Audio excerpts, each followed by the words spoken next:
Hola a todos, soy Peter el Cóndor y en esta ocasión hablaremos de un proceso por el que todos tendremos que pasar. En esta ocasión me refiero al duelo, que en sí podemos definirlo como el conjunto de reacciones emocionales y comportamentales que tiene lugar tras la pérdida de un ser querido o de cualquier cosa significativa para nuestra vida. Pero caractericemos un poco el duelo. Este abarca una serie de sentimientos, sensaciones físicas, pensamientos y conductas que pueden experimentar una persona. Es importante mencionar que no es necesario que las personas padezcan todos los síntomas que nombraré para que sea duelo, porque como proceso que es, cada uno lo puede desarrollar de forma distinta, pero de forma general los principales síntomas serían: a nivel sentimental se presentan sensaciones de tristeza, rabia, enfado, culpa, ansiedad, soledad, impotencia, anhelo, alivio y o shock. Los pensamientos más frecuentes en el duelo están relacionados a cierta incredulidad de que la persona murió, confusión, preocupación, sensaciones de que la persona aún se encuentra con él, entre otras. A nivel conductual se puede presentar mediante trastornos del sueño, alimentarios, dificultad para pensar, aislamiento social, soñar con el fallecido, llanto recurrente, atesorar objetos que pertenecían al fallecido y visitar lugares que recurría al difunto.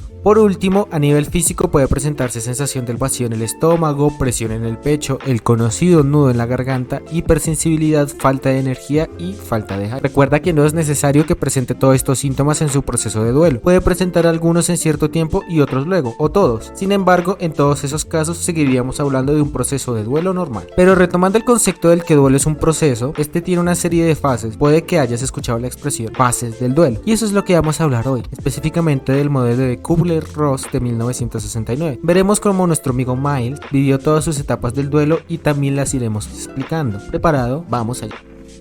Ya pasó el tiempo. Miles aún recuerda cómo su compañero de trabajo Chip falleció hace una semana. No lo podía aceptar aún, lo negaba totalmente. Para él, Chip no podía haber muerto, solo rechazaba toda idea y conversación de que Chip ya no estuviese.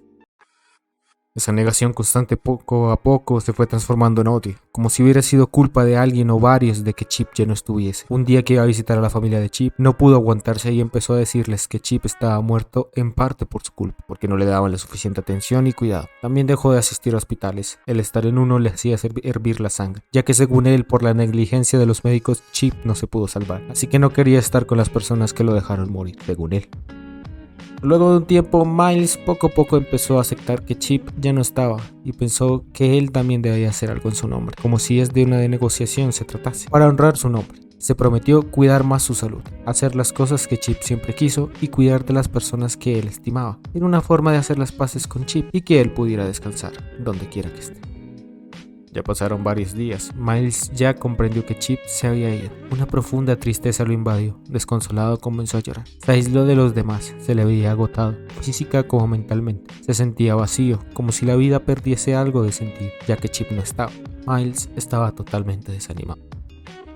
Luego de un tiempo, Miles ya empezó a hacer las paces con la realidad que vive. Está aceptando que Chip ya no está y lo comprende. Sabe que ya no volverá, pero que él debe seguir, por lo que Miles volvió a trabajar como lo hacía habitualmente. Interactuando con sus seres queridos, aún recuerda a Chip, pero no se hunde al pensar en él. Lo recuerda con cariño y añoranza, pero ya no con tristeza a él. Se puede decir que Miles ya está aceptando que Chip no volverá. En sí estas son las fases, pero es importante aclarar unas cosas. Si bien es un proceso, no significa que estas fases pasen secuencialmente. Pueden ser en un orden distinto, o puede que no se presente alguna fase. Aunque Kubler-Ross plantea que mínimo la persona experimenta dos fases. También el tiempo de cada fase no es específico, depende de cada persona. Por lo que debemos entender y respetar que cada persona vive un duelo de forma distinta, y que es algo normal, o bueno, casi siempre. ¿Por qué casi siempre, Peter? Pues porque hay veces que las reacciones o respuestas del duelo son exageradas y afectan en gran medida el bienestar de la persona doliente, y también si está en duelo por más de un año. Es decir, si la intensidad de los síntomas y el tiempo del desarrollo del duelo es alto, estaríamos hablando de un duelo patológico o complicado. Para identificar un duelo complicado o patológico, debes tener en cuenta, aparte de lo que te mencioné antes, unas manifestaciones anormales del mismo. Alguna de estas son que no se presente o se presente mucho tiempo después de la situación de pérdida. Estamos hablando de semanas o meses.